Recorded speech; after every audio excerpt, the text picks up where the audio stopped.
पाकिस्तान के chief selector Aqib Javed, बल्कि joker Javed या फिर क्लाउन जवेद, या फिर आप इसको कोई भी छोटी नीच किस्म का लफ्ज दे दें, उस जवेद इंसान ने पाकिस्तान की क्रिकेट का बेड़ा गर्क करके रखा हुआ है।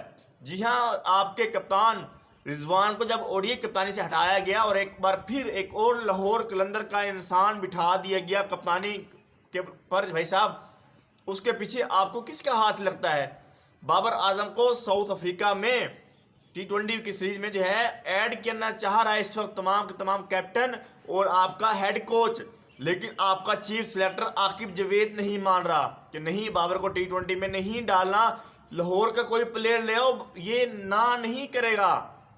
लेकिन ये वो फेल इंसान है, ये वो फ्लॉप, ये वो एक्सपोज, ये वो फेलियर वाला इंसान है जिसकी वजह से हम सिर्फ 3 दिन के अंदर अंदर अंडर 15 हॉर्स हम चैंपियंस ट्रॉफी से बाहर हो गए थे इस जाहिर इंसान की वजह से। लेकिन आज वो इंसान पीसीबी में बैठा है, वो लाखों रुपए तनख्वाह भी ले रहा है, लेकिन वो अभी भी अपने जाहिलाना फैसलों की वजह से प्लेयर्स की छुट्टी करवा रहा है।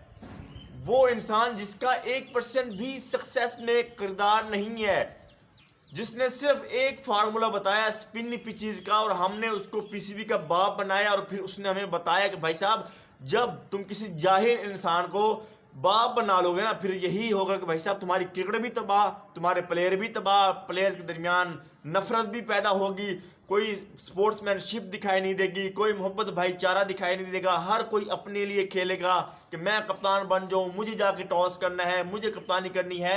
ये चीज़ें उसका मकसद था और आज हम देख रहे हैं कि कोई सीनियर प्लेयर अपने दूसरे सीनियर प्लेयर के साथी को जो है सपोर्ट करने के लिए तैयार नहीं है। यहाँ शर्म शाहीन अफरीदी को भी आनी चाहिए।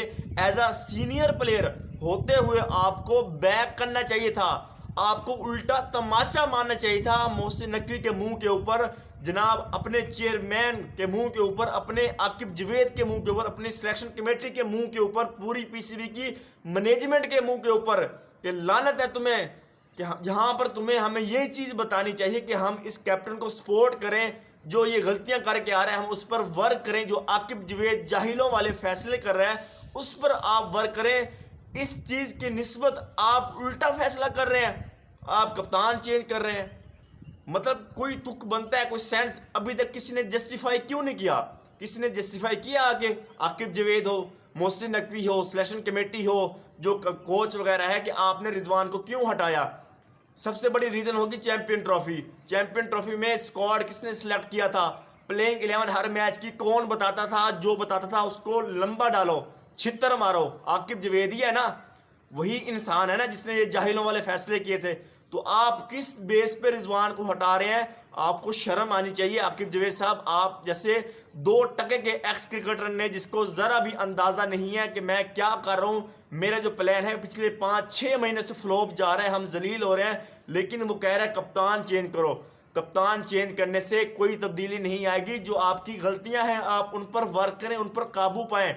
आप कप्तान चेंज करते रहें, दूसरा कप्तान आएगा वही गलतियाँ करेगा, फिर आप कप्तान चेंज करेंगे, तो आप अपनी गलतियों पर कब काम करेंगे ये आई थिंक किसी के दिमाग में नहीं है। और जब कोई आपका अकल से पैदल इंसान हेड कोच होना, जो एक ऐसे आकिब जवेद जैसे इंसान की बात मान ले, तो फिर आपकी क्रिकेट कभी भी तरक्की नहीं करती, वो हमेशा ऐसे ही जवाल पजीर रहती है जब आपकी क्रिकेट में कंसिस्टेंसी ना हो, चाहे वो कप्तान के लिहाज से हो, प्लेयर्स के लिहाज से हो, कैप्टन के लिहाज से हो, कोचेज के लिहाज से हो, चेयरमैन के लिहाज से हो, आप कभी भी तरक्की नहीं कर सकते।